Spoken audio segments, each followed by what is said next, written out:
ಸ್ವತಃ ಕೆಂಪುಕೋಟೆ ಮೇಲೆ ಇಲ್ಲಿವರೆಗೆ ಎಂದೂ ಆರ್ ಎಸ್ ಎಸ್ ಬಗ್ಗೆ ಮಾತನಾಡದ ಪ್ರಧಾನಿಗಳಿದ್ದರು. ಇವರು ಮಾತನಾಡಿದ್ರು ಕಳೆದ 10 ವರ್ಷಗಳಿಂದ ಫಸ್ಟ್ ಟೈಮ್ ಮಾತಾಡಿದರು. ಜೊತೆಗೆ ಇವತ್ತು ಆರ್ ಎಸ್ ಎಸ್ ಅದ ನೆಲೆಯಲ್ಲೇ ಮುಂದೆ ಹೋಗ್ತಾ ಇದ್ದಾರೆ ಅನ್ನೋದಷ್ಟು ಸತ್ಯದ. ಅದು 2024 ಚುನಾವಣೆ ಪೂರ್ವದಲ್ಲೇ ನಮ್ಮ ನಡ್ಡಾ ಅವ್ರು ನಿಮಗೆ ಗೊತ್ತಿರ್ಬೋದು, ಬಿ ಜೆ ಪಿ ಅಧ್ಯಕ್ಷರು, ಅವ್ರದ್ದಂಥವರು ನಮಗೆ ಆರ್ ಎಸ್ ಎಸ್ದ ಸಹಾಯ ಬೇಕೇ ಇಲ್ಲ ಅನ್ನುವಂಗೆ ಸ್ಟೇಟ್ಮೆಂಟ್ ಕೊಟ್ಟಿದ್ದರು.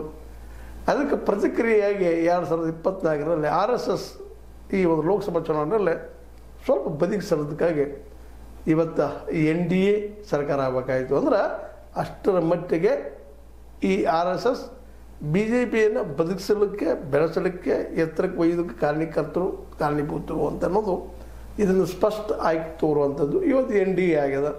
ಇಲ್ಲಾಂದರೆ 400 ಪಾರ್ ಅನ್ನುವಂಥ ಮೋದಿಯವರು ಸಪೋಸ್ ಏನಾದರೂ 400 ದಾಟಿಸಿದ್ರೆ ಇವತ್ತು ಆರ್ ಎಸ್ ಎಸ್ ಹೆಸರು ನೆನಪಿಸ್ತಿದ್ರೋ ಇಲ್ಲೋ ಗೊತ್ತಿಲ್ಲ, ಅದು ಅವ್ರಿಗೆ ಬಿಟ್ಟಂಥ ವಿಷಯ.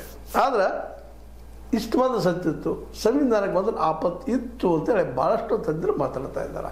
ಆದರೆ ಇವರು ಇವತ್ತು ಬಿ ಜೆ ಪಿಗೆ ಒಪ್ತಾ ಇಲ್ಲ, ಮತ್ತು ಬೇರೆ.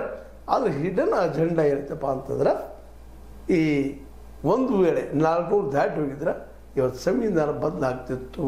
ಇದು ಮೂಲವಾಗಿ ನಮ್ಮ ಆರ್ ಎಸ್ ಎಸ್ ಬಯಸಿದ್ದು ಇದನ್ನು, ಭಗವಾ ಜೆಂಡಾ ಬಯಸಿದ್ದು ಇದನ್ನು ನಮ್ಮ ಆರ್ ಎಸ್ ಎಸ್.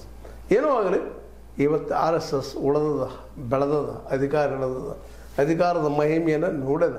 ಹೀಗಾಗಿ ಹಿಂದಿನ ಆದರ್ಶಗಳು ಇಲ್ಲಿ ಉಳಿಲಿಲ್ಲ ಏನೋ ಅಂದರೆ ಮೂಲಭೂತವಾಗಿ ಇವರ ಆದರ್ಶ ಮೇಲ್ವರ್ಣೀಯ ಜನ್ಯ ಜಾತಿಗಳಲ್ಲಿ ಮೆರಿಟ್ ಆದ ಮೇಲೆ ಉಳಿಸ್ಕೊಂಡು ಹೋಗುವಂಥದ್ದು, ಜಾತಿ ವ್ಯವಸ್ಥೆಯನ್ನು ಅದರಷ್ಟೇ ಅದು ಉಳಿಸ್ಕೊಂಡು ಬೆಳೆಸ್ಕೊಂಡು ಹೋಗುವಂಥದ್ದು ಅನ್ನುವಂಥದ್ದು. ಇದರಲ್ಲಂತೆ ಈ ಮೋಸ್ಟ್ಲಿ ಭಿನ್ನ